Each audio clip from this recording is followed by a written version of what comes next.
Se les ha enviado el material de la clase del día de hoy. Disculpen la hora, pero no he podido coordinarlo con anticipación, así que recién se ha subido. No sé si los que se están agregando actualmente ven el chat o ven en blanco el chat.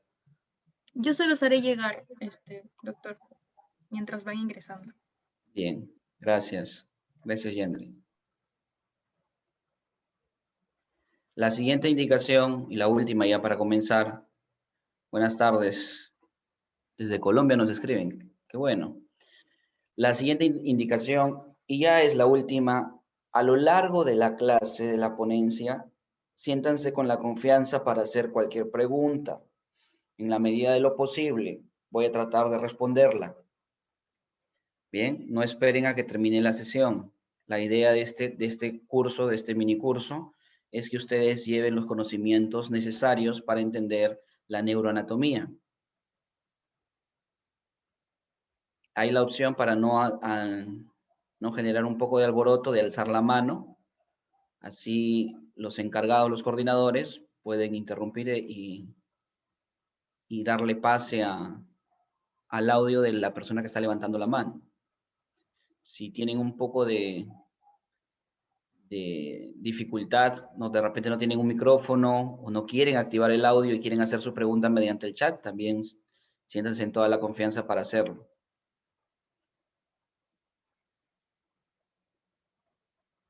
A ver, comencemos entonces, chicos.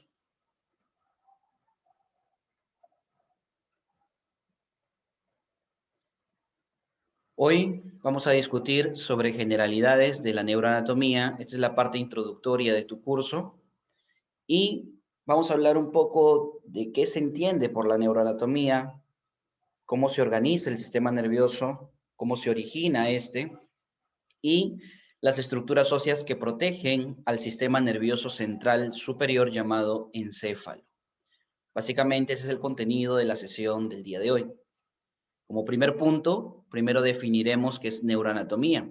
Es la parte de la anatomía que se encarga del estudio del sistema nervioso. Sencilla la definición. La anatomía como tal, cuando surge, a lo largo de los años va modificando el punto hasta el cual se describen las estructuras.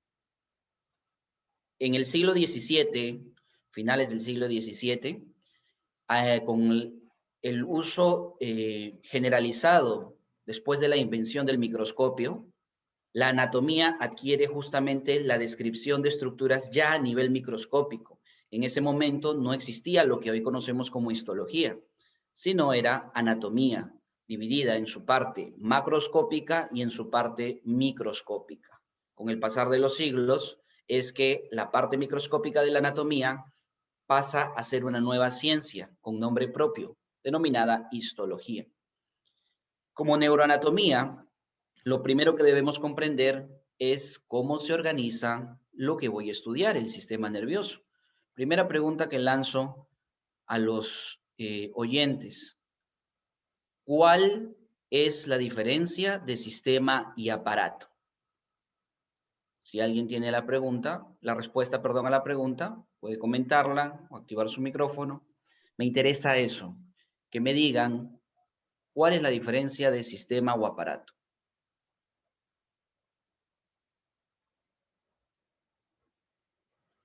Muy bien, Brian menciona las estructuras que lo comparten. El sistema está formado por un solo tipo de tejido, el aparato por diversos tipos de tejido.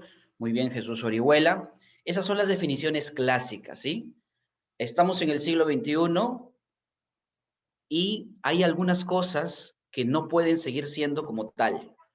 Y esto, justamente por eso les lancé la pregunta. Esa clásica definición o división entre sistema o aparato, ahora, si tú me preguntas, en el siglo XXI no tiene sentido. No hay una diferencia como tal de lo que se llamaba antes sistema, de lo que se llamaba antes aparato. ¿Por qué, Doc? Antiguamente, justo la definición de sistema era un conjunto de órganos que provienen o cuyo origen embrionario es de un solo tipo de tejido o de una sola capa o disco, capa del disco trilaminar. Y la de aparato cuando proviene de diferentes tipos de tejidos. Si yo te preguntaba hace muchos años, siglos diría yo, un ejemplo de aparato, aparato digestivo, porque tiene diferentes tipos de tejido. Un ejemplo de sistema, sistema cardiovascular. Pero con el conocimiento que ya se tiene de la embriología, chicos, ningún sistema o aparato, ningún conjunto de órganos que cumplen una determinada función provienen de un solo tipo de tejido. Todos en algún momento tienen, aunque sea una célula, de alguna de estas tres capas. ¿Bien? Entonces quiero que quede claro eso. Definición antigua de sistema o aparato, hoy en la actualidad no es ya del todo correcto mencionarlo. ¿Cómo se organiza el sistema? El sistema nervioso. Se va a organizar, por una parte, el sistema nervioso de la vida de relación y por la otra, el sistema nervioso de la vida autónoma. Si yo les preguntase cuáles son los dos grandes sistemas que controlan a todo el cuerpo humano, la respuesta estaría mal, la pregunta estaría mal planteada, porque no son dos, sino son tres. Dos generales y un intermediario, yo le llamo el capitán. Los dos generales son el sistema nervioso y el otro, el sistema endocrino. Sin embargo, este capitán, que no se le llama como tal, no porque tenga menos función que los dos anteriores, sino porque los tres van a regular, o sea, las órdenes vienen del sistema nervioso o del sistema endocrino hacia este sistema. Este sistema que les menciono es un sistema de control local. Es el formado por las células neuroendocrinas, células APUT, células del sistema neuroendocrino difuso, ¿sí? Tres entonces son los sistemas que controlan al cuerpo humano: sistema nervioso, sistema endocrino y el sistema neuroendocrino. Si nos vamos al que tradicionalmente lo catalogamos como el más, que es el sistema nervioso, este pues se dice que se encarga de controlar múltiples funciones, tanto funciones que se desarrollan de forma autónoma, de forma inconsciente. Estamos hablando de una parte, un componente del sistema nervioso llamado el de la vida autónoma. Y por otro lado, todas las funciones que no sean de este tipo se llamarán funciones del sistema nervioso de la vida de relación. Este sistema nervioso de la vida de relación tiene ciertas estructuras que le permiten su función, como por ejemplo tenemos la médula espinal, tenemos el tronco encefálico, tenemos dentro del tronco encefálico tres partes: el bulbo raquídeo, llamada también médula oblonga, la protuberancia anular, conocida como puente de Barolio, y el mesencéfalo, denominado por otros istmo del cerebro. Tres estructuras que componen lo que conocemos como tronco encefálico. Por encima del tronco encefálico, perdón, por detrás del tronco encefálico, el cerebelo.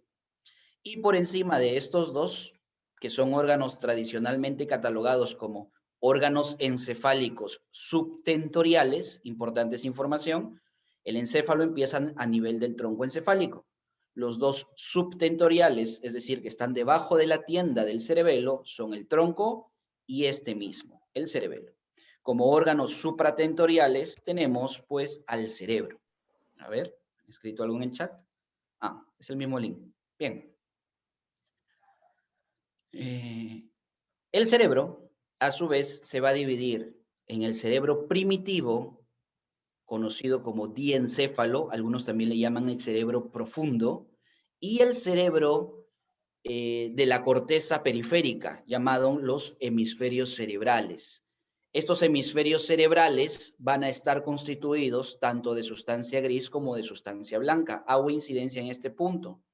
Todo lo que estoy observando hasta aquí son parte de lo que llamamos sistema nervioso central. Cada uno de estos cuatro tiene tanto sustancia blanca como sustancia gris. Si yo te preguntara qué es sustancia blanca y qué es sustancia gris, ¿alguien podría responder eso en el chat? ¿Qué es sustancia blanca? ¿Qué es sustancia gris?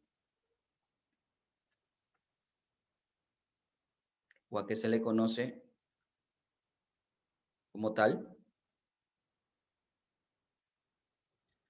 Muy bien, sustancia blanca son axones. Perfecto, Diego Alejandro, por la participación. Melissa, Sustancia gris contiene somas de las neuronas. Muy bien. Sin embargo, podríamos definirlo o hacerlo más preciso. ¿Todo axón es sustancia blanca? No, chicos. Todo axón que contenga mielina será sustancia blanca. Si es un axón amielínico, será sustancia gris. Bien. Entonces, ¿qué es la sustancia blanca? Donde haya mielina. ¿Y dónde suele haber mielina? En los axones. O sea, un axón con mielina, sustancia blanca. Sustancia gris es un axón sin mielina y, lógicamente, donde no hay mielina en una neurona, el cuerpo neuronal. ¿Sí? El cuerpo neuronal. O soma, también llamado pericarión. Bien. Entonces, en cada una de estas cuatro estructuras, la sustancia gris y blanca van a tener una forma y una estructura específica. Por ejemplo, en la médula espinal, la sustancia gris se encuentra en la parte interna como si fuera una H. En el tronco encefálico tenemos la sustancia gris, también en el centro, pero dispersa en varios núcleos. En el cerebelo y en el cerebro, la sustancia gris se compone interna y externamente. Debido a ello, es que estas dos estructuras tienen corteza y tienen núcleos, ¿sí? Mientras que la médula espinal tiene núcleos, porque solo está dentro de la sustancia gris, el tronco encefálico, como solo está dentro de la sustancia gris, tiene núcleos también. Cerebelo y cerebro tienen sustancia gris periférica, aparte de la interna. La periférica formará lo que llamamos corteza y la interna núcleos. Entonces hay núcleos del cerebelo y corteza cerebelosa. Hay núcleos del cerebro, los llamados núcleos basales, que antiguamente le decían ganglios basales, término que en la actualidad es erróneo, ¿no? Un ganglio es la definición de una estructura en el sistema nervioso periférico, no central. El correcto nombre es núcleo basal. El diencéfalo, ya para terminar esta parte, está constituida de ¿cuántas partes? Por ahí alguien dice dos, Doc. El tálamo y el hipotálamo. Bien, antiguamente justamente estaba formado por dos, tálamo e hipotálamo, por eso le decían diencéfalo. Pero hoy se conoce que son 5 partes. Tálamo, hipotálamo, epitálamo, subtálamo y el metatálamo, que algunos autores el metatálamo no lo consideran como parte del diencéfalo. Entonces puede decirte cierta literatura que solamente son 4 si no consideran al metatálamo o 5 si lo consideran. Terminando ya estas estructuras, pasamos a hablar de las periféricas. Cuando hablamos de periférico, dos palabras tienen que venir a nuestra cabeza. Sistema nervioso periférico es a nervios como ganglios. Nervios y ganglios es periférico. Los nervios espinales son 31 pares, 8 cervicales, 12 torácicos, 5 lumbares, 5 sacros y un coxigio. Estos están de a 2. Si tú sumas 31, uno derecha e izquierda serían pares, ¿verdad? 31 pares. Hemos dicho ya que estas 4 estructuras forman la parte central y estas 4 forman la parte periférica. Hasta ahí, todos, de pronto que si ya han llevado el curso de neuroanatomía, tienen este conocimiento. Si no lo han llevado, pues lo estás aprendiendo y lo estás adquiriendo. El sistema nervioso de la vida autónoma simplemente es una categoría funcional. No es que sean otras estructuras, sino que son algunas de las ya mencionadas que funcionan o cumplen función de tipo autónoma. Por ejemplo, esto pasa en la parte central. En la parte central, para el sistema nervioso de la vida autónoma, lo comanda el cerebro, con la parte del cerebro profundo, el diencéfalo, especialmente el hipotálamo. Es así como ciertos núcleos del hipotálamo cumplen función parasimpática y otros cumplen función simpática. ¿Bien? Entonces tendríamos dos componentes en el sistema nervioso autónomo, componente parasimpático y componente simpático, que no es lo mismo, chicos, decir nervios simpáticos y nervios parasimpáticos.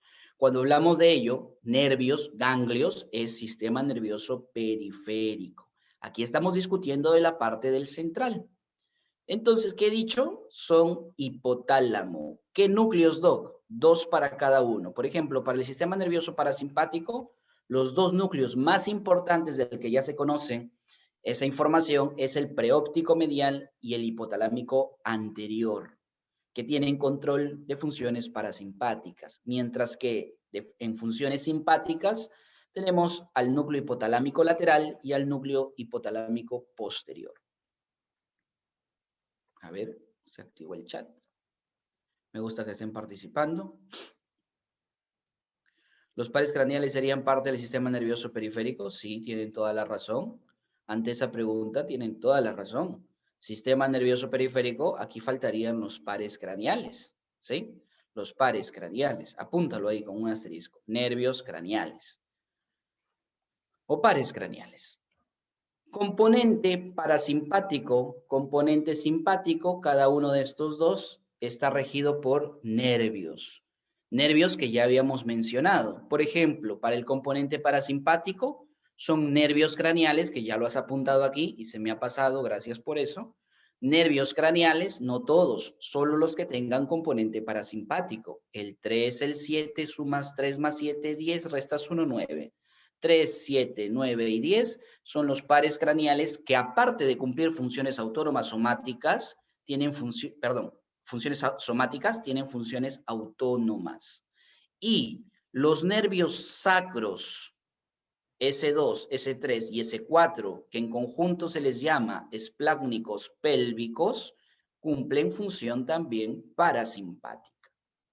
Bien.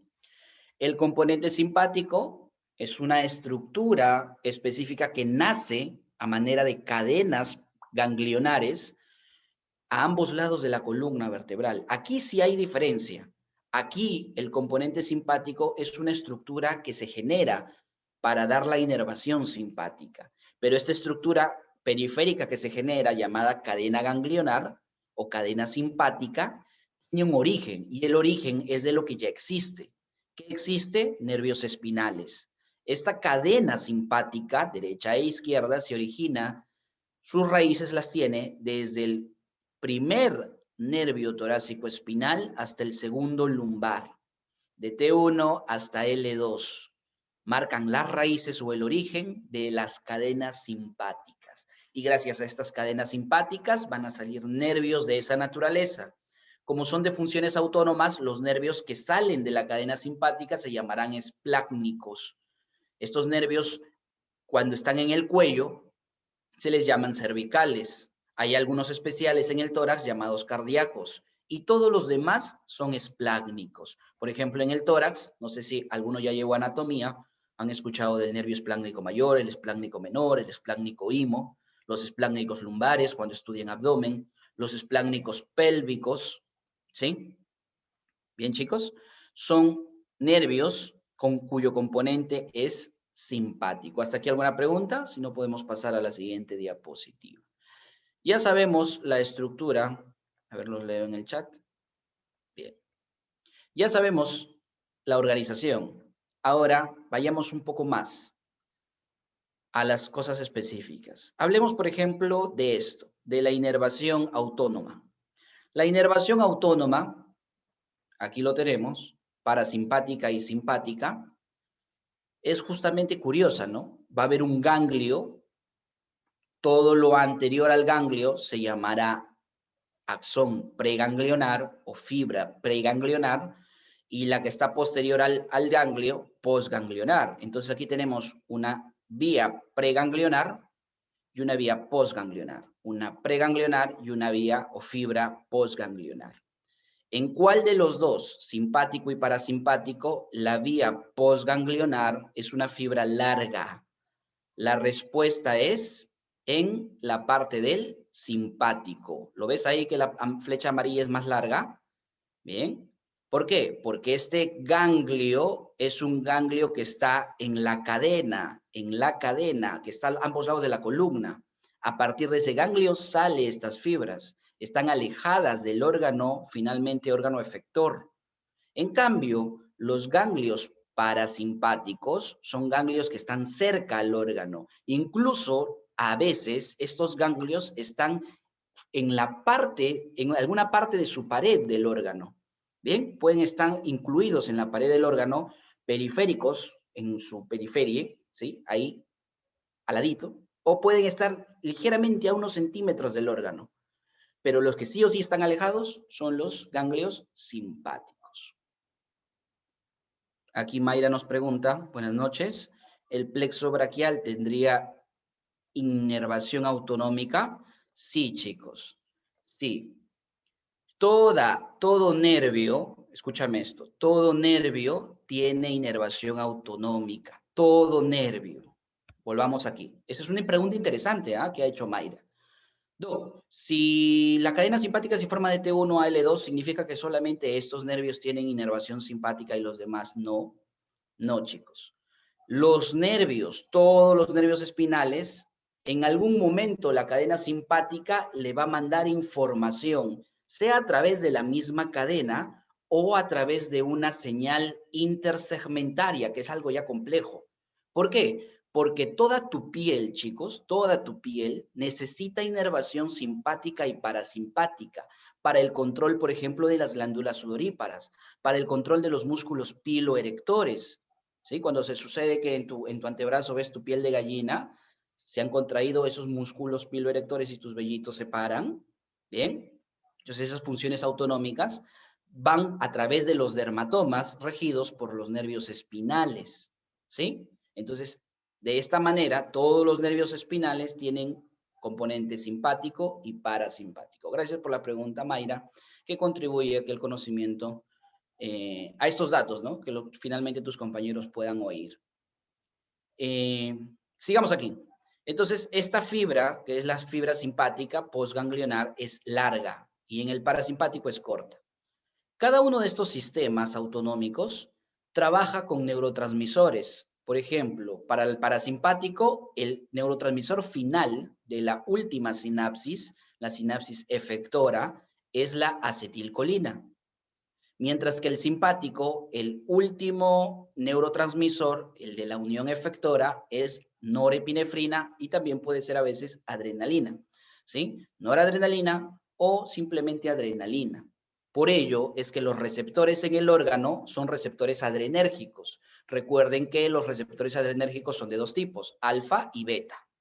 Los receptores de acetilcolina son de dos tipos, nicotínicos y muscarínicos, ¿sí? Y estos se encuentran en el órgano efector. Pero también estos receptores se pueden encontrar a nivel de los ganglios, tanto simpáticos como parasimpáticos, porque en la primera sinapsis o sinapsis preganglionar trabajan ambos sistemas, y eso resáltalo por favor, ambos sistemas trabajan con acetilcolina, ¿sí?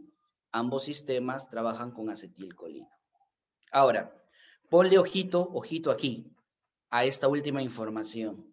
Mira, el sistema simpático también actúa para activar funciones de huida, de escape, funciones generalizadas en todo el cuerpo, que la forma más rápida que tuvo la naturaleza, Diosito, Quincreas, en habernos constituido de esa forma, es que el neurotransmisor vaya por vía sanguínea, para que llegue rápidamente a todo el cuerpo. Y esto se da gracias a que el sistema simpático se va a conectar de forma nerviosa con una estructura capaz de producir la epinefrina, también llamada adrenalina, y noradrenalina o norepinefrina, hacia el torrente sanguíneo y que ésta se disperse por todo el cuerpo. Estamos hablando de la glándula suprarrenal, específicamente la parte de la médula suprarrenal. Bien, esa es la otra forma de cómo actúa el sistema simpático cuando tú tienes esas descargas ante estrés severo, ante situaciones que comprometan tu vida. ¿Sí? Liberación de epinefrina y norepinefrina de la glándula suprarrenal. ¿Hay alguna pregunta al respecto? ¿Algo que no haya quedado claro? De pronto no me he dejado entender. Bien. Empecemos a hablar y a discutir de la embriología del sistema nervioso. A ver, después de esa noche de luna llena, esa noche de pasión, esa noche en la cual tu padre y tu madre te procrearon, se juntó el espermatozoide con el ovocito 2 detenido en metafase 2, ¿verdad? Se juntaron, formaron un huevo cigoto. Ese huevo cigoto, ¿sí? Ese huevo cigoto va a empezar un ciclo de divisiones sucesivas. 2 células, 4, 8, y de 2 en 2 se van dividiendo. de tal manera que cuando llega a 16 células y un momento antes de pasar a 32, las células se van a unir, fusionar, hacer uniones intercelulares para que no se dispersen, ¿no? Son células que se están dividiendo y que para que no se vaya por ahí una, se empiezan a ensamblar una tras otra, como si fuera un rompecabezas, a través de uniones intercelulares. Ese proceso ocurre en el tercer día postfecundación, se llama la compactación. Esa compactación permite formar lo que conoces como mórula. Esta mórula va a seguir evolucionando con el pasar de los días a blástula y al quinto día podemos identificar dentro de la cavidad uterina, entre el quinto y el séptimo, ¿ya? Eso depende de la literatura. Quinto, sexto, séptimo, da igual responder. Como te diga la diapo de tu facultad, así vas a responder en tu examen. ¿Qué sucede? Al quinto, sexto, séptimo día llega ya la blástula a nivel del útero. Va a buscar el endometrio y tras una conversación con en donde le va a pedir permiso, la blástula o blastocisto le va a decir, endometrio, por favor, ¿me puedo anidar? El endometrio le va a responder, esto a través de una comunicación por citocinas, de tal manera que se da la implantación. No es sencilla la implantación tiene varios periodos, ¿sí? Y dura 4 a 5 días de implantación. Tras implantarse y evolucionar esta blástula a una gástrula, es cuando es gástrula que podemos identificar el disco trilaminar, ¿sí? Que estamos hablando del ectodermo, del mesodermo y del endodermo. ¿Bien? Porque antes de que sea gástrula, de que suceda este proceso, es un disco bilaminar, epiblasto e hipoblasto. ¿Sí? Ahora nos estamos entrando cuando tú eras un disco trilaminar. Este disco trilaminar, para el origen del sistema nervioso central, nos vamos a centrar en el ectodermo. ¿Bien? Entonces, aquí estás tú, mira.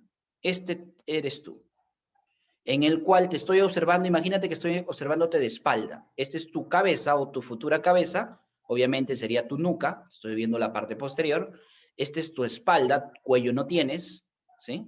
Tu espalda. Y esto sería tu futuro totó, ¿sí? Doc, ¿esta rayita es lo que pienso? No, mi estimado. Esta rayita no es eso. Esta línea primitiva o estrella primitiva se va a cerrar. Sirve para el origen del mesodermo. No es ello. Pero sí, aquí va a surgir tu futuro totó.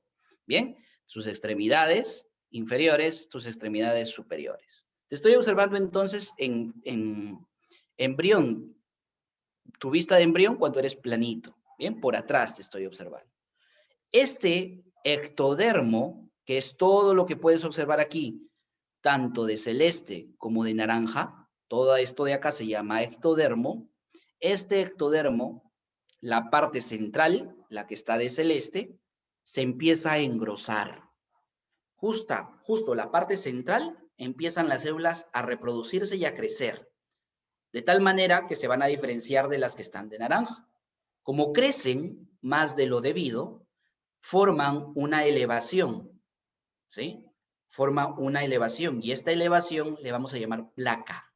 Primera estructura que marca el inicio del desarrollo del sistema nervioso central. La formación de la placa neural, ¿sí? Así surge el sistema nervioso, chicos, con una placa.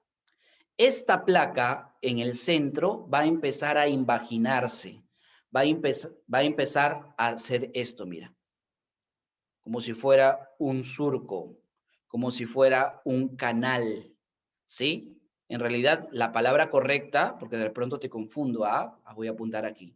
La placa neural evoluciona a un surco neural, ¿sí? A un surco neural. Discúlpame que no tenga ahorita, por motivos de tiempo no instalé la tableta gráfica, así que estoy escribiendo con el mouse. Me disculparán por la letra.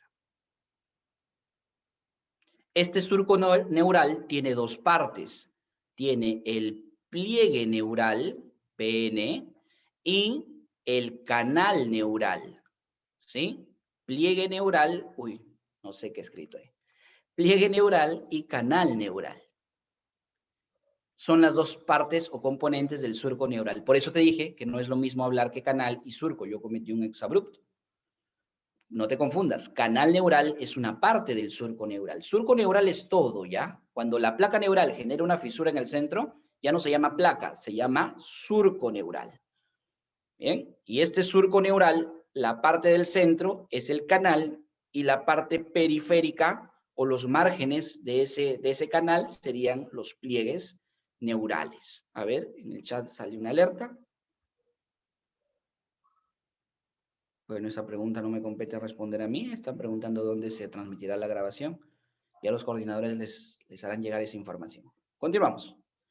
Pliegue neural entonces vendrían a ser los bordes. ¿Sí, chicos? Los bordes. Por ejemplo, esto de aquí, este borde que tú ves aquí, aquí justamente dice, mira, pliegue neural, el borde, el bordecito. Y canal sería todo lo del centro. El borde sería el pliegue y el del centro sería el canal. O sea, la placa evoluciona en un surco que tiene pliegue y que tiene canal. ¿Se entendió? Espero que sí. Con el pasar de las semanas, tú puedes notar que aquí se empieza a cerrar. O sea, los pliegues empiezan a fusionarse. Se fusionan en la parte central y empieza como si fuera un cierre de una casaca a cerrarse hacia arriba y hacia abajo. ¿Sí? Se empieza a cerrar, de tal manera que voy a formar una luz interna. Si yo colocara aquí una boliche, mira, mira, mira, sale por aquí. ¿Correcto? O sea, tenemos un tubo con una abertura superior y una abertura inferior. O sea, el canal, que era la parte central, después de este cierre, se transforma en un tubo. Flechita, color verdecito, a ver, en tus apuntes. El canal se transformará, jalo para acá porque no tengo más espacio, en un tubo neural. Mientras que el pliegue, ¿qué pasó con el pliegue, Doc? Dígame. El pliegue se transforma en la cresta neural. Veamos. Nota aquí. Canal neural, estas células. Pliegue neural, las células que están en el borde. Doc, ahí dice cresta, no le hagas caso, no le hagas caso, no se llama cresta todavía. Pliegue neural, canal neural este. Se invagina, se cierra. Mira, mira, mira cómo se cerró. Se forma el tubo neural. ¿Quién formó el tubo? Los dos, sí, pero mira qué le pasa a esto de celeste después. Se va hacia los lados, ¿no? No han dibujado el del lado izquierdo. Derecha e izquierda. Este pliegue termina formando dos estructuras a lo largo del tubo que se llaman las crestas, ¿sí? Las crestas neurales. Entonces, pliegue forma cresta, canal neural forma tubo neural. Doc, acá dice ganglio. Sí, dice ganglio. ¿Por qué? Porque primero no es mi dibujo. Segundo, yo te estoy explicando en base a este gráfico que me sirve. Y ante esa disyuntiva, Doc, ¿por qué acá dice ganglio? Porque el ganglio es una estructura periférica. Y chicos, el sistema, la cresta neural es la que da origen al sistema nervioso periférico. Una de esas partes justamente es el ganglio espinal dorsal. Por eso es que lo han colocado ahí, ¿sí? Y el tubo neural es el que da origen al sistema nervioso central. ¿Bien? Como puedes notar en esta gráfica, todo lo de celeste va a diferentes lugares. Por ejemplo, ganglios simpáticos formados de la cresta neural. La glándula suprarrenal tiene un componente de la cresta neural, ¿sí? Los ganglios preaórticos, los ganglios de todo el sistema nervioso periférico en donde estén, tienen origen de la cresta neural. Los plexos o ganglios entéricos, plexos viscerales, tienen origen de la cresta neural, ¿sí? Todo el sistema nervioso periférico se origina de la cresta neural. Y el central se origina del tubo neural. Cuando es un tubo neural, todas las células son iguales. No son neuronas, se llaman células neuroepiteliales.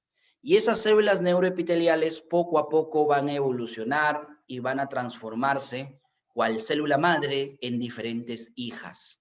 Por un lado, neuroblastos que terminarán evolucionando en una neurona, como puedes notar tú aquí, neuroblastos que evolucionan a neuronas, y por otro lado, espongioblastos, conocidos también como glioblastos, que darán un sinnúmero de células gliales, célula ependimaria, oligodendroglia, también llamado oligodendrocito, astrocito, también llamada macroglia, que hay de dos tipos, protoplasmático y fibrilar. Bien, y hay una glía, una célula glial más, que es la microglia, que tiene origen mesenquimatoso. Chicos, ojo, partí diciéndote que sistema o aparato actualmente que no se originan, o sea, es absurdo hablar de sistema o aparato, porque no tienen un mismo origen tisular, ¿verdad? Aquí, sistema nervioso o aparato nervioso, da igual. Pero, Doc, por qué en todos los libros le llaman sistema nervioso? Porque es por tradición, ¿no? Por tradición seguimos llamándolo de esa manera. Hasta que se descubrió que la microglia, y esto hace muchos años, ¿ah?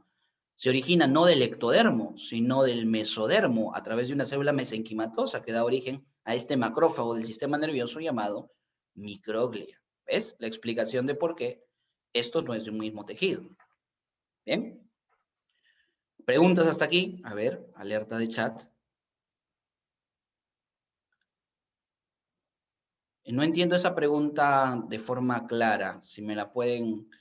Dice, ¿en qué etapa se ven anomalías del tubo neural? ¿A qué se refiere? ¿En qué etapa? No lo comprendo. Estadios, etapas son palabras muy largamente utilizadas, diferentemente utilizadas, ¿no? Dependiendo de embriología. Por ejemplo, si me hablas de etapa de somitas, esto de aquí, este cierre de estos últimos poros, por ejemplo, tengo dos aberturas, ¿no? El neuroporo craneal y el neuroporo caudal. Cada uno de ellos se cierra en un determinado momento. El neuroporo craneal se cierra en el día 24 a 26. Como promedio puedes decir 25. El neuroporo caudal se cierra entre el día 27 y 29, ¿sí? Como promedio el día 28. Ahora, ¿en qué etapa de somitas se cierran estos neuroporos? El neuroporo craneal se cierra en la fase o etapa de somitas número 18 a 20. El neuroporo caudal se cierra en la fase de somitas 25 a 26, ¿sí? Somitas.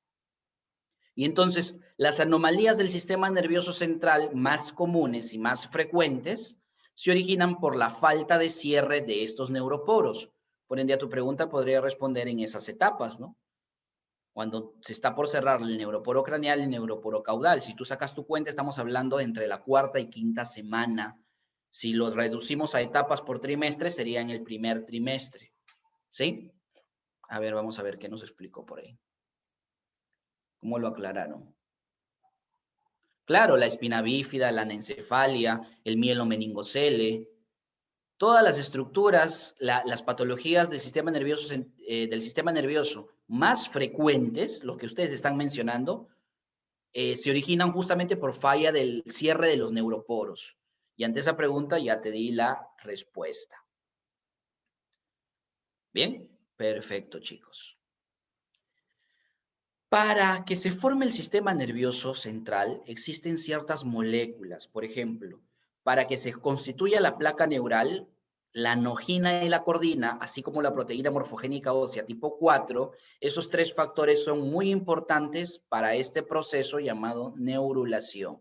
Neurulación es el proceso por el cual el ectodermo se transforma en un neuroectodermo que evoluciona en una placa neural, luego en un surco neural y termina todo en tubo y cresta. Todo ese proceso se llama neurulación. ¿Sí? Muy bien, sí, como no, Sidney Sands. Los cierres del neuroporo, lo dije muy rápido.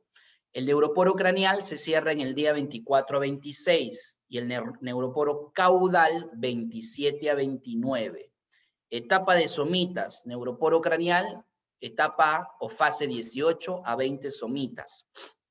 Neuroporo caudal, 25 a 26 somitas. Siempre pongo un rango porque en embriología no todo está definido, ¿no? Depende de la literatura.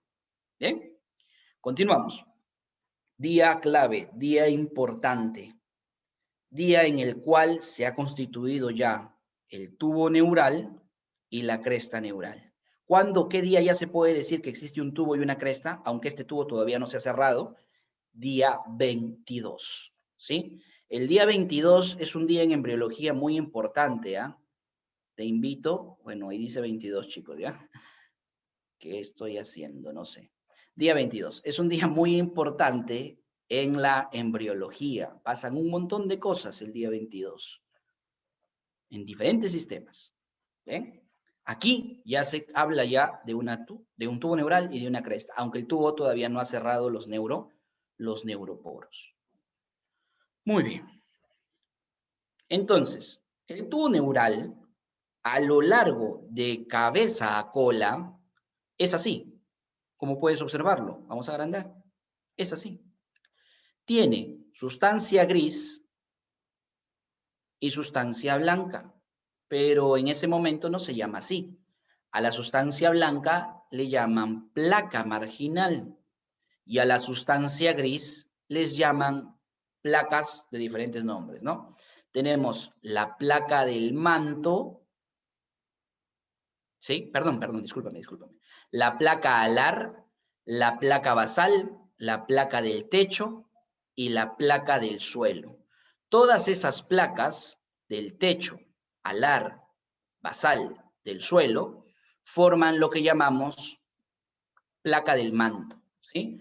Ahí como que no se entiende ese gráfico, ¿verdad? La placa del manto está constituido por la placa del techo, placa alar, placa basal y la placa del suelo. Y todo es sustancia gris. Y en el centro unas células, que son futuras células ependimarias, ¿sí? Formando una capa llamada neuroepitelial. Esa capa neuroepitelial es la célula madre de todas las demás. El epitelio crece, el epitelio neuronal crece de aquí hacia afuera, de adentro hacia afuera, se multiplican.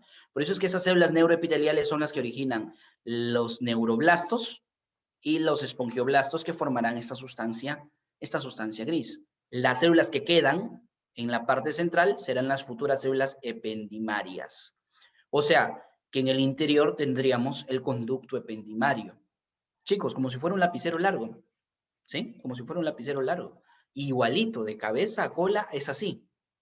Doc, ¿y dónde está mi cerebro, mi cerebelo, el tronco encefálico? Es lo que constituye el sistema nervioso central. Eso todavía no se forma. Por ahora simplemente tienes un cordón llamado tubo neural que tiene esa constitución. Entonces, para que ese tubo evolucione a lo que en anatomía aprendiste, o en neuroanatomía vas a aprender, que son el encéfalo, constituido por 3 partes, y tu médula espinal, ¿sí? Encéfalo y médula espinal. ¿Qué es lo que tiene que pasar? ¿Te das cuenta?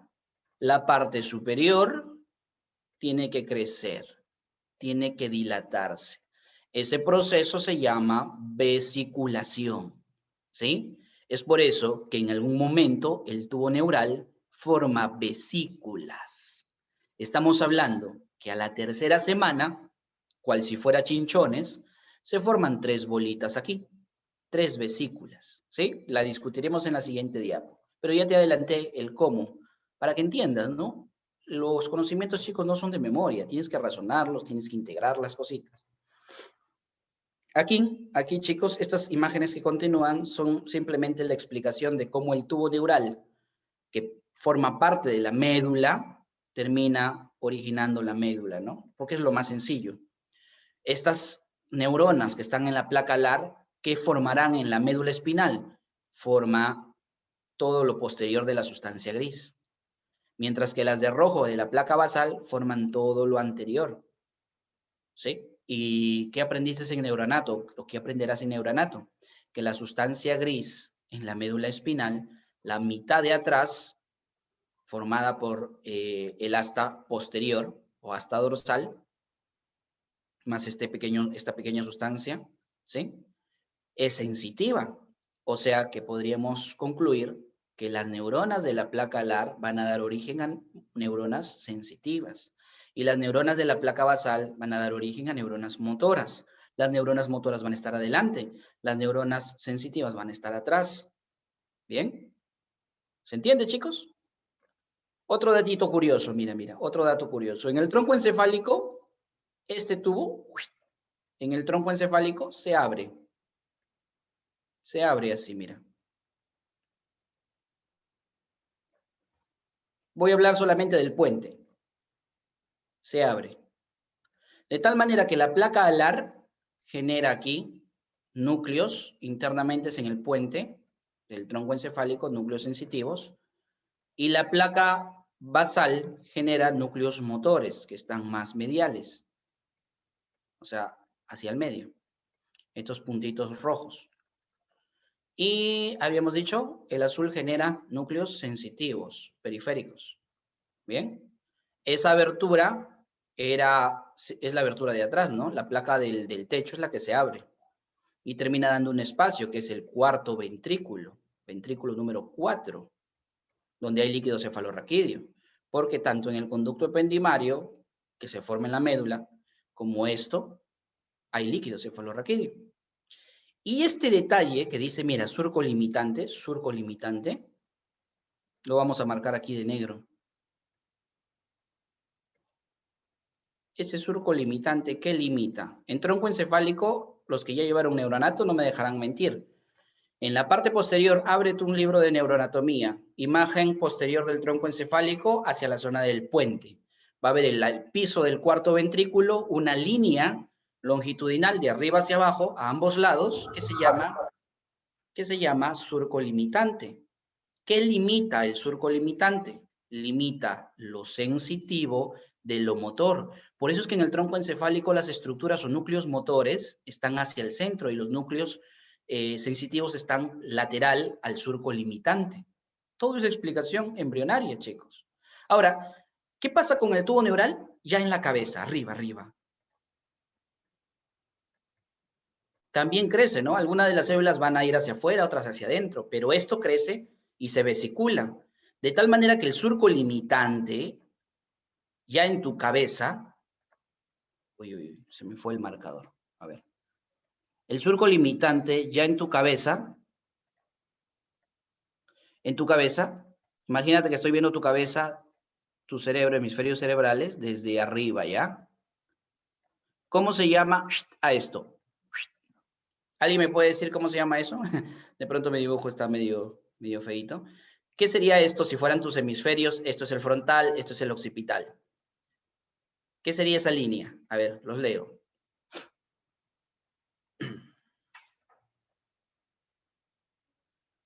Coinciden, Melissa. Coinciden los ángulos superior e inferior coinciden con la placa del techo. Placa es el conjunto de células que están en el ángulo, ¿sí? Muy bien todos. Cisura central, que es el correcto nombre, o cisura de Rolando. Cisura central o de Rolando. Silvio no. Cisura central o de Rolando. Sería en el cerebro lo que era antes el surco limitante, después de la vesiculación, de la migración de neuronas hacia adentro y hacia afuera para formar corteza y núcleos basales. Por eso es que en la cisura de Rolando o cisura central, esto es frontal y esto es occipital ya hacia atrás. En la cisura central de Rolando, ubicado en un lóbulo llamado lóbulo parietal, lo que está detrás, perdón, que divide, lapsus mío, que divide el lóbulo parietal del lóbulo frontal, detrás que tenemos, detrás de la cisura de Rolando, ¿alguien conoce cómo se llama esa circunvolución? Detrás de la cisura, doctor, circunvolución postrolándica, muy bien. Y delante, circunvolución prerolándica. Doctor, yo voy más allá, porque desde 1908, ¿sí? Dividieron en áreas al cerebro, ¿correcto? Y estas áreas del cerebro tienen un respectivo número, ¿verdad? Tienen un respectivo número. Mira, desde más de un siglo ya se dio esa división. Las áreas 3, 1 y 2 de Brodmann, también llamada área somatosensitiva, sensitiva, y ya entiendes por qué, se encuentran detrás del área o de la cisura rolándica. Y del área neuronas motoras, la circunvolución prerolándica o frontal ascendente, también codificada internacionalmente como F4, que corresponde al área número 4 de Brodmann, son neuronas motoras provenientes de la placa basal. ¿Sí, chicos? Todo tiene una explicación. Bien, justamente sí, premotora no se llama. No sé quién comentó eso. Premotora es más adelante de esta área motora. La premotora y motora suplementaria es más adelantito, ¿sí? Área 6 y 8. No, esta no es la premotora, se llama motora, el área 4. Bien, hasta ahí nos quedamos. Esto es una pequeña introducción, no es para hablarles de todo embriología, que sí me interesaría comentarles todo lo de embrión, ¿no? Pero aquí solamente debo hacerles un repasito de lo que creo más importante. Bien, y eso con respecto al tubo neural, ¿ah? Tubo neural. Y ahora, ¿qué más faltaba? La cresta neural. La cresta neural va a tener diferentes derivados. Discúlpenme. Entonces, la cresta neural que está hacia la cabeza del embrión, la llamaremos cresta neural craneal. Y la que está del cuello para abajo del embrión, se llamará cresta craneal troncal. Entonces va a haber derivado de cada tipo de cresta, ¿no? De la cresta neural craneal, ¿qué tipo de células se originan? Pregunta de exámenes. Las células en córnea, las células que forman parte de los huesos de la cara, las células que forman los mismos dientes, estamos hablando de los odontoblastos. ¿De dónde surgen? De la cresta neural. Células que forman algunas glándulas como la tiroides y paratiroides, productoras de hormonas y productoras de neurotransmisores. Esas células que constituyen a las glándulas tiroides y paratiroides se derivan de la cresta neural, ¿sí? El mismo timo, ¿de dónde deriva? De la cresta neural. Parte de las células de las salivales, parte de las células de las glándulas lagrimales, ¿sí? Todos ellos que te he mencionado rápidamente se originan ¿de dónde? De la cresta neural, craneal. Son estructuras que están en cabeza. Obviamente, aquí viene siempre cuando explico esto un nombre, ¿no? Que me hace disparos de recordar información, Michael Jackson. Entonces, siempre que edito esto, viene Michael Jackson. ¿Por qué? Me hace recordar a que él se quitó los melanocitos. No, bueno, hay diferentes teorías del por qué. La cuestión es que las células que pintan tu piel, que producen los pigmentos, células pigmentarias en tu piel llamadas melanocitos, surgen de la cresta neural, aunque tú no lo creas. Son derivados de la cresta neural. ¿Sí? Obviamente tu piel hay en la cabeza y del cuello para abajo. Entonces los melanocitos de todo tu cuerpo son originados por la cresta neural.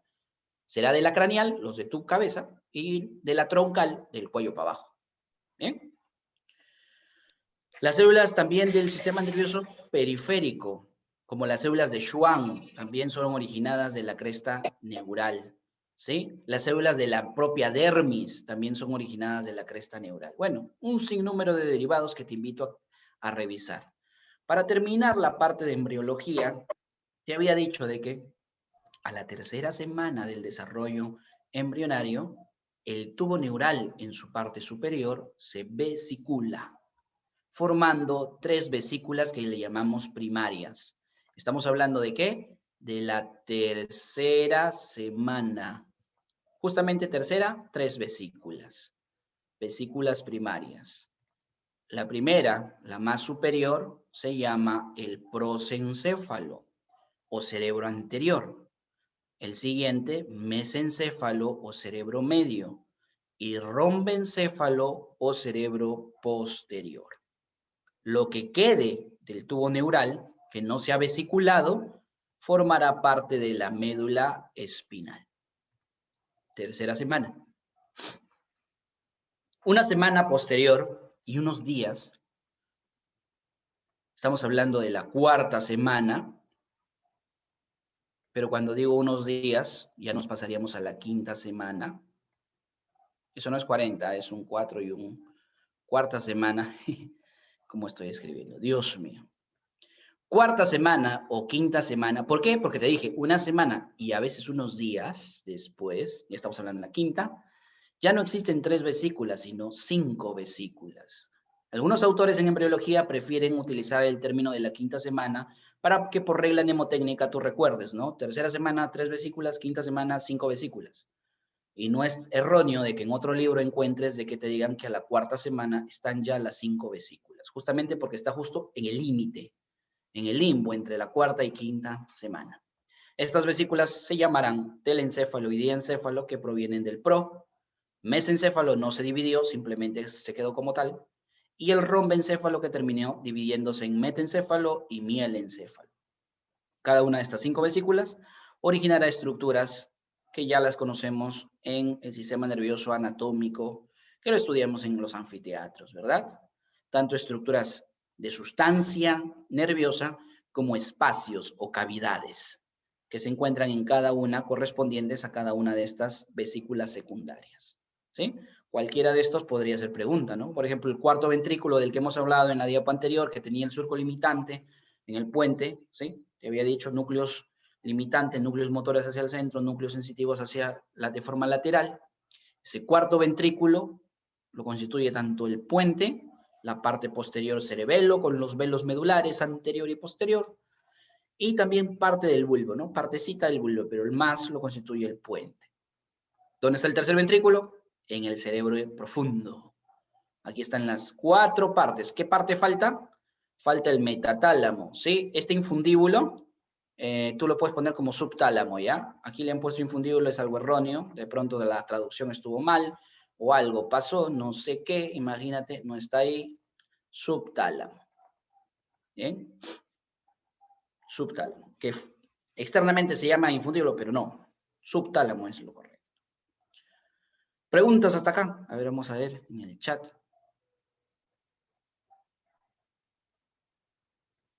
Bueno, ya se llegó una pregunta más. Perfecto, todo bien, dice. Continuamos. Con la venia del joven Diego, continúo, muchachos. Y hemos hablado de las vesículas, de los derivados, y ahora hablemos del cráneo.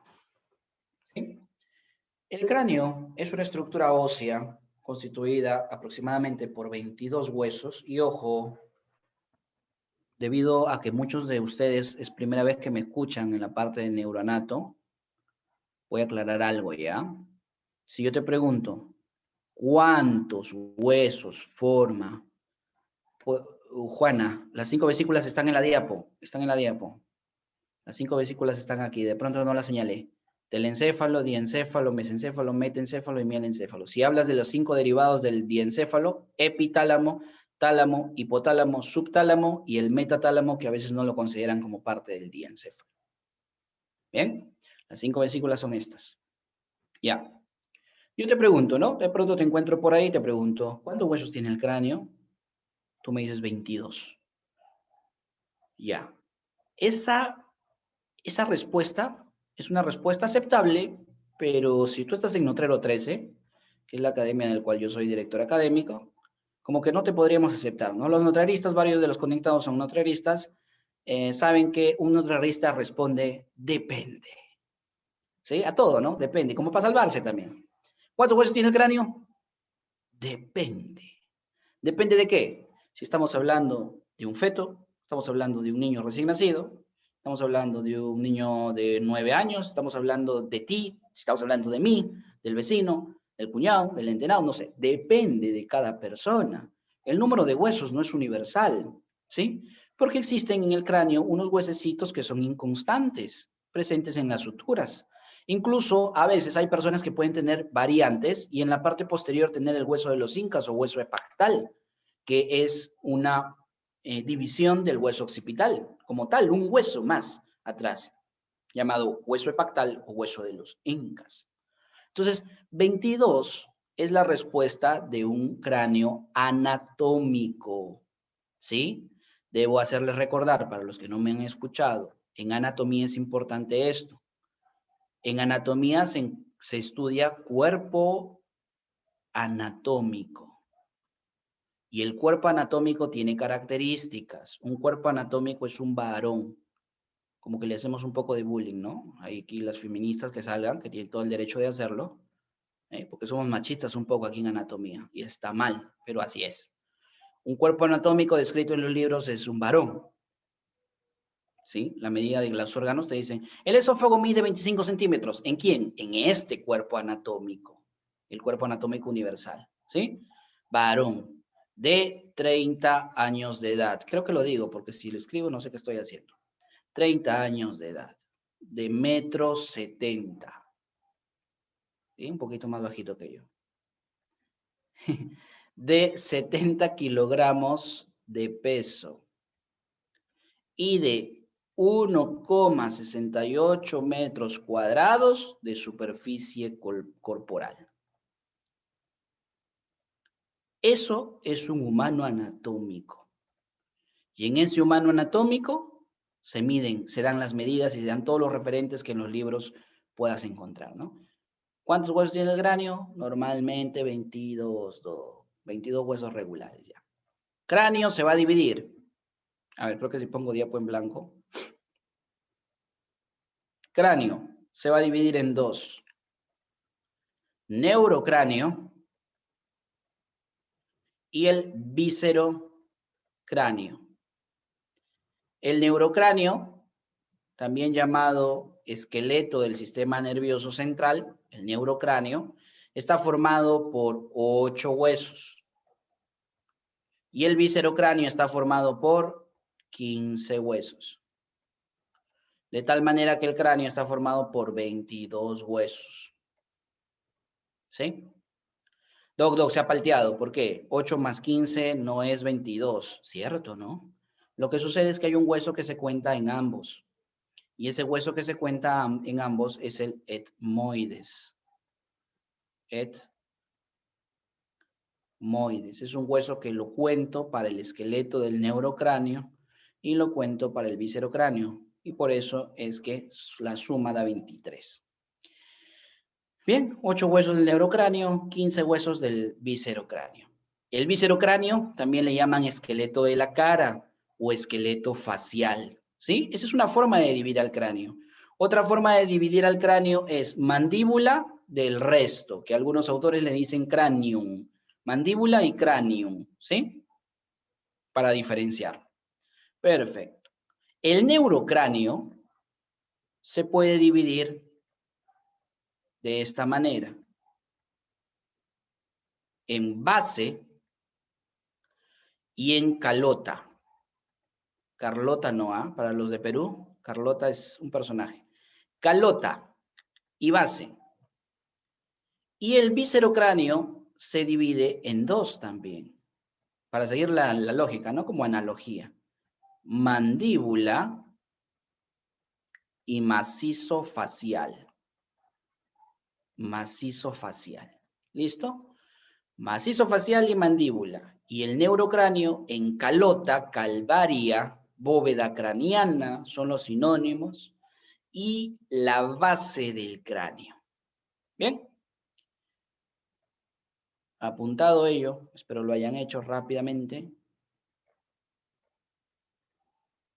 Pasemos a hablar, justamente acá tengo un cráneo en la norma frontal, norma lateral y la norma inferior, que en palabras sencillas es vista anterior, vista lateral y vista inferior. Norma y vista son sinónimos, chicos, en anatomía.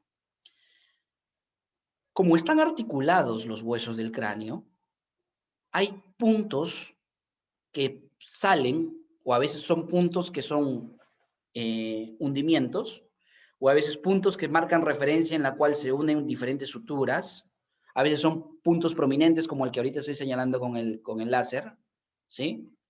Puntos prominentes, puntos hundidos, como por ejemplo el que ahora señalo, es un punto hundido, o puntos de unión de suturas. Estos puntos referenciales se llaman puntos craniométricos. Sirven para hacer medidas. Son más de 70 puntos craniométricos. En la facultad te suelen enseñar alguno de ellos. En Notrero estos son los que te enseñamos. ¿Sí? No necesitas más también. ¿Puedes aprenderte los más de 70? Sí, si quieres. Pero con esto creo que basta. Una de las preguntas de tu test o post-test es justamente referente a puntos craniométricos, ¿no? Empecemos con los que deberías saber, los que debes conocer. A ver, no sé si se va a notar ello. Mejor con el láser lo hago.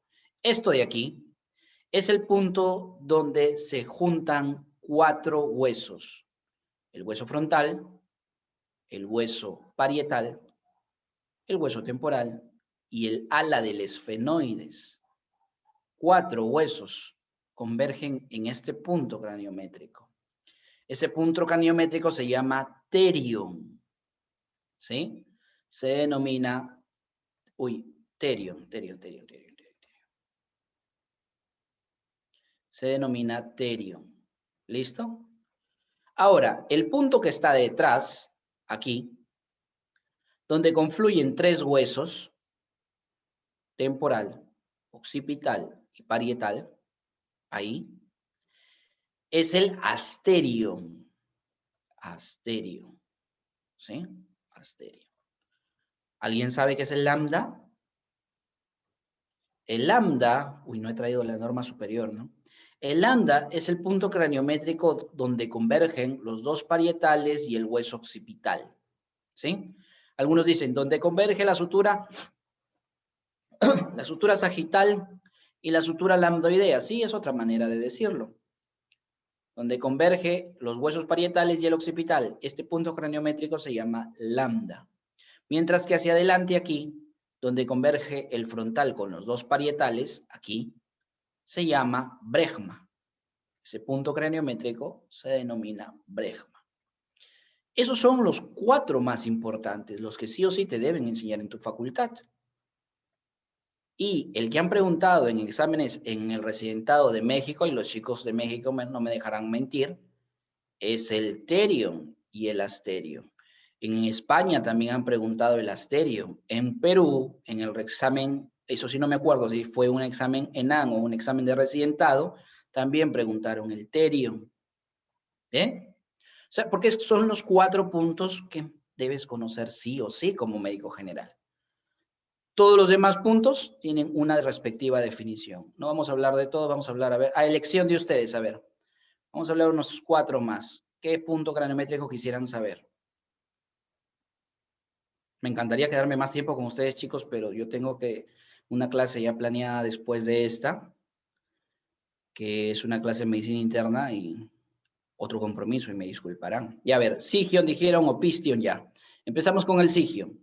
El sigion es este punto craniométrico, el punto más lateral del hueso cigomático. Ese punto más lateral del hueso cigomático se llama sigion.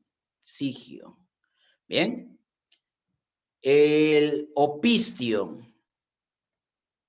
¿Dónde está? ¿Dónde está el opistion? Aquí está el opistion.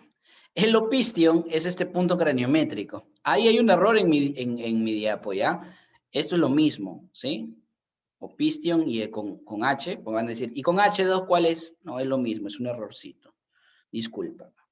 El opistion es este punto craniométrico de aquí. ¿Alguien sabe cómo se llama este huequito? Se llama agujero más grande de toda la base del cráneo. Ese es su nombre. No, como puedes notar, no son tan creativos los anatomistas. Así le llamaron. Agujero más grande de la base del cráneo. Foramen magno. Muy bien, grande, magno. Este punto, que es el borde posterior del agujero magno, aquí donde señalo con el láser, ese es el opistion. Y el bastion es su antónimo, el punto más anterior del magno. El foramen magno, el punto más anterior, bastion. Y el punto más posterior, opistio. ¿Bien? Stephanion es este punto de aquí, que ahora señalo con el láser en la norma lateral. ¿Sí? Lo muevo un poquito para que lo vean. Aquí. Es la unión de la sutura bregmática, también llamada sutura coronal, con esta línea, que es la línea temporal superior. La línea temporal superior con la sutura coronal, esa unión marca el punto craniométrico llamado estefanio. ¿Sí? Estefanio. Y Obelion, el último punto que han pedido. A ver, ¿dónde está? ¿Cuál hemos dicho? Estefanio. Ya marcamos Estefanio. Obelion, no tengo la norma superior, ese es el problema. Obelion es un punto craniométrico que se encuentra un poquito más adelante del punto lambda, aquí. Es el que marca hacia ambos lados el origen del agujero parietal. O sea, es un punto que está en el centro, pero que perpendicularmente a él, o en línea horizontal a él, hacia ambos lados está el agujero parietal. Entonces, ese punto central se llama Obelion. Bien, chicos. Uno más para despedirnos. A ver, ¿quién se lanza con la carta del menú? La vela. Uno sencillo, dijeron Diego, pero bueno. Aunque la vela, este es interesante. Gracias, Diego, por ello. Me estaba olvidando ya. La vela es un punto en el cual muchos se confunden. ¿Por qué? Porque alguna literatura te dice que la glabela es el punto más prominente del entrecejo. O sea, esto que estoy señalando aquí. Este bultito que tú ves aquí, Es el entrecejo en la parte central del frontal, aquí. Le llaman glabela, ya, ese no es la glabela. La glabela es, aunque algunos libros de anatomía lo dicen así, pero se equivocan, la glabela es la depresión siguiente que surge de esa elevación, o sea, así, a efectos un poco más demostrativos. Si ese aumento, eso sería esto, mira, así lo voy a pronunciar. Esto de aquí es esto. ¿Ya? Espero que se entienda. Como si fuera tu chinchón en el centro. Glabela se confunden y dicen que es esto. No, glabela es esto de aquí. Eso es la glabela. La depresión superior de este entrecejo o elevación central. Esto es la glabela. Bien, gracias Diego por ello. Última diapo para terminar. Esto es la base del cráneo, chicos, visto desde arriba. ¿Sí? A ver si lo identifican. Este es el hueso frontal. Obviamente hemos cortado la mitad el neurocráneo. Este es el hueso parietal, este es el temporal y este es el occipital. Aquí, mira, mira, mira, el agujero magno. Y hay un sinnúmero de agujeritos que todos, para tu provecho, los tienes que aprender. Todos estos agujeritos que ves ahí tienen nombre propio, nombre y apellido. Todos estos relieves también tienen nombre y apellido. Bien. Cada uno de estos orificios, sirve para que algo salga o algo entre. Puede ser una arteria, puede ser una vena, puede ser un nervio, puede ser incluso una vía linfática, que es algo más raro aún. Puede ser filetes nerviosos, no un nervio como tal, como por ejemplo en la parte anterior. ¿Sí? Estos orificios, que son las cribas etmoidales, sirven para que ingresen los filetes del nervio olfatorio. Puede ser una estructura, un agujero que no tenga comunicación hacia el otro lado. Y a eso le llamamos agujero ciego o foramen coecum. El agujero ciego es esto que estoy señalando aquí. Lo quito, lo pongo. Ese es el agujero ciego. Lo quito, lo pongo. Sirve para inserción. ¿Inserción de qué?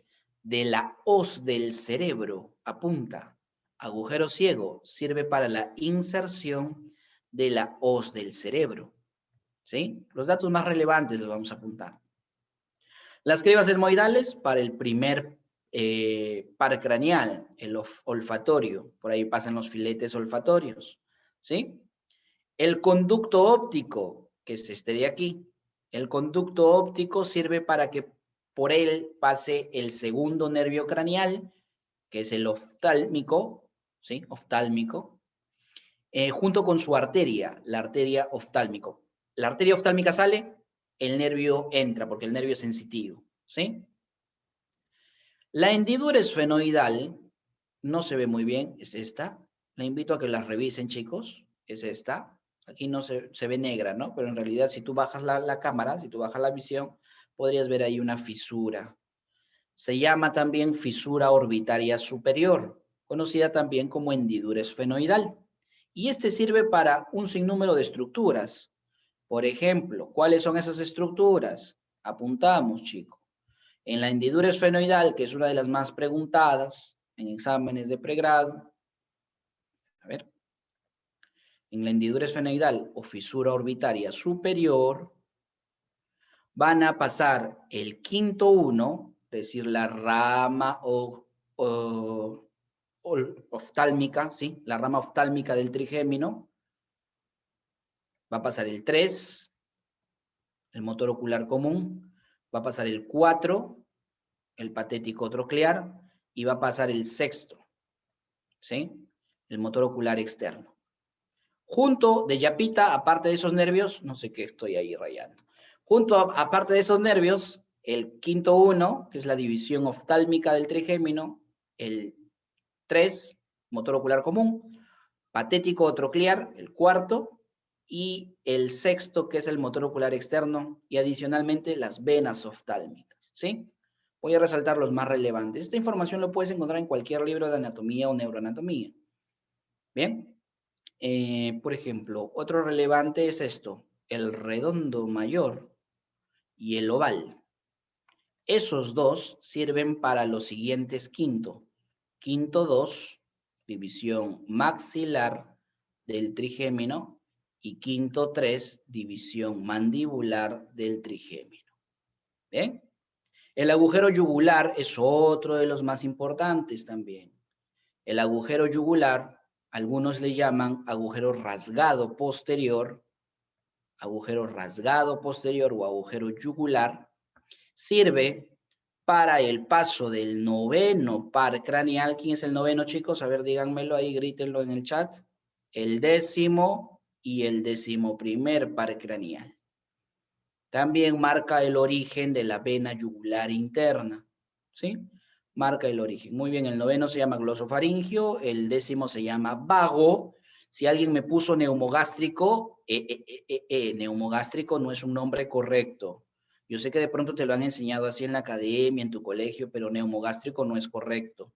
Porque neumogástrico dice pulmones, neumo, y gástrico, estómago. Y el nervio no solamente va a pulmones y estómago, va a pulmones, estómago, glándulas, tubo digestivo, vesícula, ¿sí? Va a un montón, hígado, va a un montón de órganos. Entonces no lo puedo reducir a neumogástrico.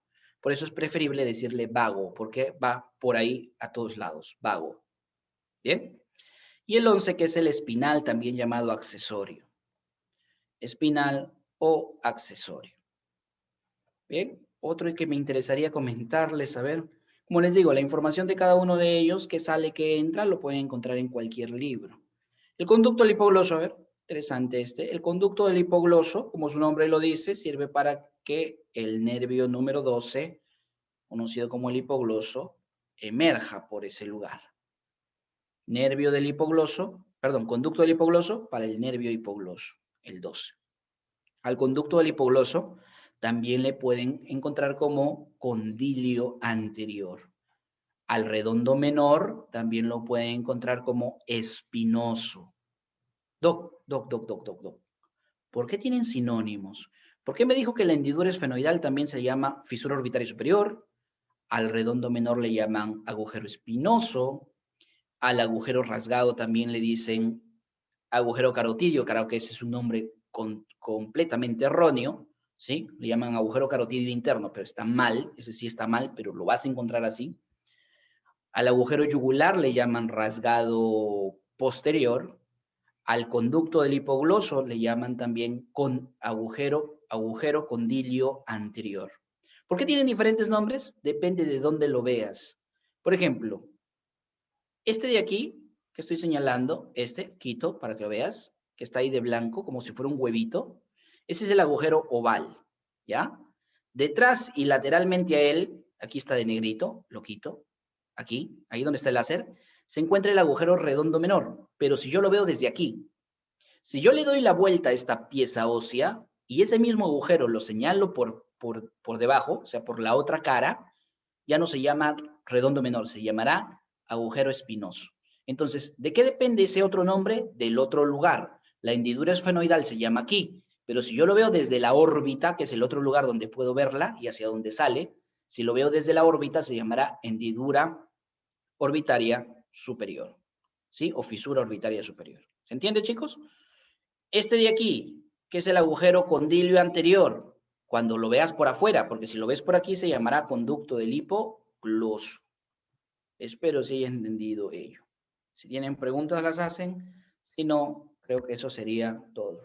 Mi parte en este curso es explicarle las generalidades, darle todo esto, lo que hemos comentado, que son los conceptos previos al curso que a las siguientes clases que vas a desarrollar.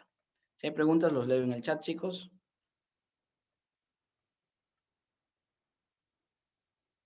Ah, Christopher. ¿De dónde nos hablas, Christopher? Es el nombre de mi hermano, así también se llama mi hermano, Christopher. ¿Desde Perú? ¿Desde dónde nos hablas? Desde Perú, doctor. Muy bien, mucho gusto. Christopher se ha preguntado, ¿no? Y eso es lo que me interesa. Los notariistas también son así. En las clases dicen, Doc, ¿y eso cómo se llama?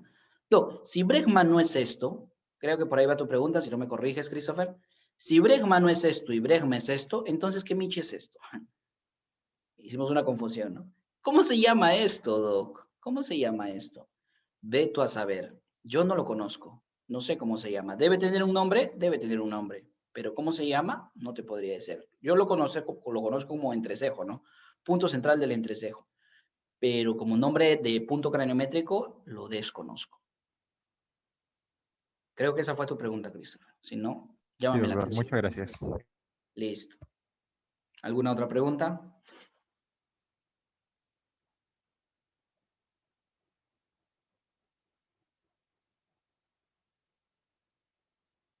¿Para qué sirve el par craneal cero? En algún momento leí al respecto, sí, porque me pareció curiosa esa información, pero ahora no recuerdo a qué era. Si me hace recordar qué era, porque la memoria no me da, pero yo recuerdo que en algún momento me preguntaron eso mismo y lo leí, me informé, pero después me olvidé.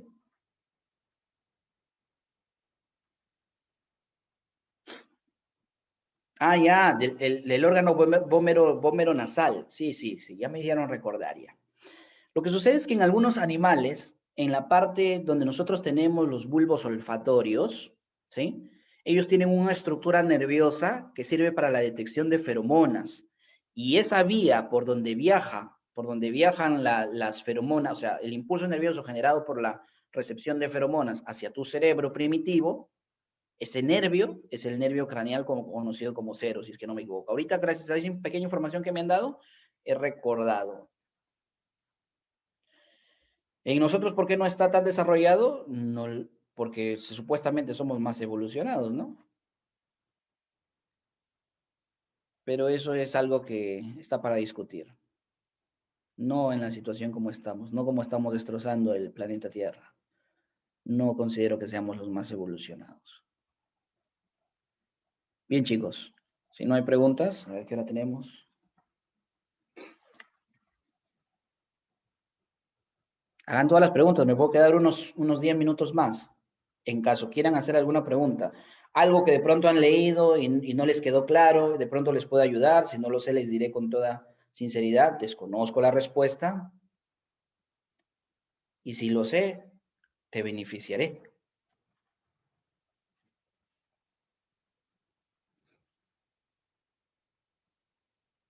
¿Cómo se encuentra el IgE? ¿Qué es el IgE? ¿Inmunoglobulina? Creo que preguntas cómo lo puede encontrar a usted en Instagram. Ah, ya, no, ya eliminé la cuenta de Instagram. Había cuenta de Instagram. De Notrero sí hay cuenta de Instagram, Notrero 13. ¿Sí? Chicos de Latinoamérica, la academia imparte cursos a nivel de toda Latinoamérica ya. Cursos en la plataforma virtual. Ahí se dan un vistazo en Instagram, en Facebook, en la página web notrero13.com para ver algunos de los cursos que ofrecemos. Todos los cursos de la carrera en medicina. Disculpe, doctor, una pregunta. Sí, dime, te escucho. Mencionó hace unos momentos que al foramen oval también se le puede llamar espinoso. Tengo No, entendido que... al oval no. ¿No? Si lo apuntaron así, me equivoco. Yo no creo Ah, haber dicho eso, pero si lo dije, entonces me equivoqué. Al agujero redondo menor se le llama por fuera agujero espinoso. ok, muchísimas gracias. Disculpe. Sí, ahí Jesús me da la razón. Jesús Orihuela dice, no, el doctor dijo redondo menor.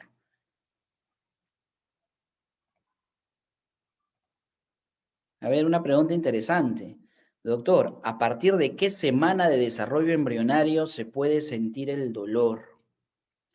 Ah, veo ya por dónde va la respuesta. Quieren concientizar de pronto a algunas personas. Y sí, tienen razón para hacerlo. Chicos, los receptores, los nociceptores, que son las terminaciones libres, los nociceptores. Ah, esto me sirve para comentarte algo. ¿Alguien me puede decir qué es un corpúsculo de Paxini y qué es, a ver, uno de Ruffini? Rápidamente. ¿Qué es el receptor de Ruffini y qué es el de Paxini? A ver, alguien que puede comentar.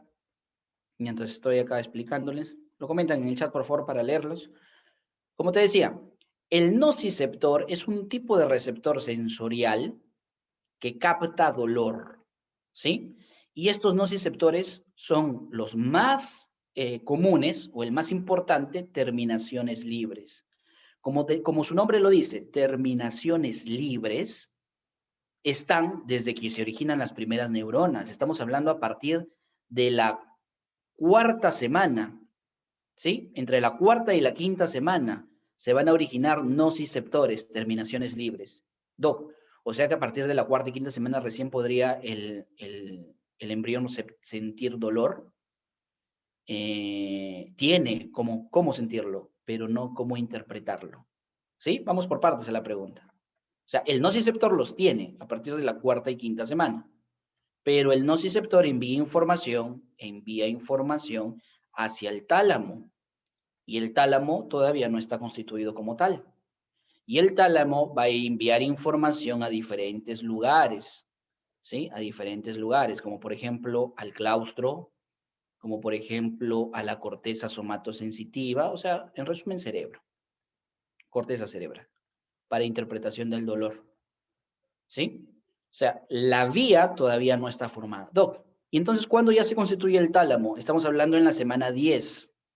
Semana 10 el tálamo ya está constituido como tal y ya es capaz de enviar esa información a estas regiones. O sea, que embriológicamente y científicamente, asumiendo de que el dolor, ojo, esto es asumiendo de que el dolor se puede ya sentir porque la estructura está ya desarrollada, es a partir de la semana número 10. ¿Bien? Ahora, ¿qué me dice a mí de que no del todo desarrollada, la estructura ya puede cumplir función? ¿Algo me podría decir eso? No. Entonces no sería un dato del todo cierto, ¿no? O sea, ¿qué me dice a mí que si esta estructura medianamente está desarrollada, pero ya es capaz de sentir dolor? ¿Bien? Entonces te dejo para que reflexiones, sobre todo cuando quieren interrumpir un embarazo, ¿no? Ya. Ya me respondió Cristian. Cristian me dice, los receptores de Ruffini sirven para termo supongo que dices termorreceptores, ¿no? Pero si hablamos de termorreceptores de temperatura, tenemos dos. Tenemos los corpúsculos de Krauss y los corpúsculos de Ruffini. El corpúsculo de Krauss detecta calor, porque temperatura no es, sino lo que detecta es calor que sale de tu cuerpo, lo detecta el corpúsculo de Krauss. Y el corpúsculo de Ruffini detecta calor que entra a tu cuerpo. Entonces, por eso tradicionalmente se le llama receptor del frío, al de Krauss, y receptor de calor, al de Ruffini. Ambos son termorreceptores. El receptor de Paxini, como Cristian lo ha comentado, es un receptor de presión. Los receptores de presión son mecanorreceptores. Y los mecanorreceptores, los principales, son el de Paxini, de presión profunda, el de Meissner, de presión superficial, y el de Merkel, de presión muy fina. Entonces tengo Paxini, Meissner y Merkel. Presión profunda, presión fina, presión diferencial. ¿Sí? Pero, ¿por qué te hice esa pregunta? Porque, chicos, esta división que el humano hace, el humano es imperfecto. Y recuérdalo esto y extrapólalo para todo conocimiento que tú adquieras. El humano es imperfecto, la ciencia como tal, derivada del humano, lo es. La información y los sistemas de clasificación no son exactos, no pueden abarcar el 100% de las cosas. ¿Sabías que tu receptor de Ruffini también envía información de presión a tu cerebro? No, hoy lo sabes. O sea, Ruffini también es un mecanorreceptor, así como lo es Krauss. ¿Sabías que Ruffini y Krauss también envían información de dolor a tu cuerpo? O sea, se comportan como nociceptores, así como Paxini, como los discos de Merkel y los corpúsculos de Meissner. Entonces, en resumen, los receptores en piel son polimodales, con predominancia de un tipo de estímulo. Pueden recepcionar todos, pero uno lo hacen con mayor eficacia. ¿Sí? Bien, chicos. Gracias por ello. Es un concepto muy básico en neuroanatomía, neurofisiología, que te va a servir, te va a servir.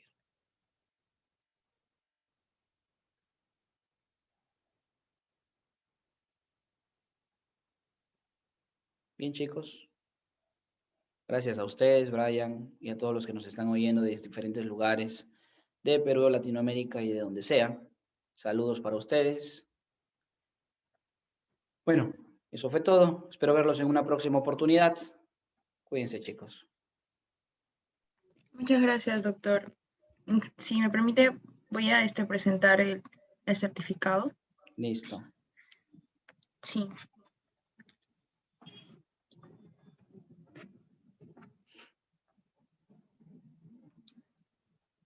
Ok. Bueno, al mostrar el certificado, también vuelvo a agradecerle la ponencia. Creo que ha sido muy concisa y nos ha ayudado a muchas personas aquí presentes. Gracias, Yendi. Bueno, chicos, ya se rotó en el grupo del chat el link del post-test para que puedan rendirlo, por favor.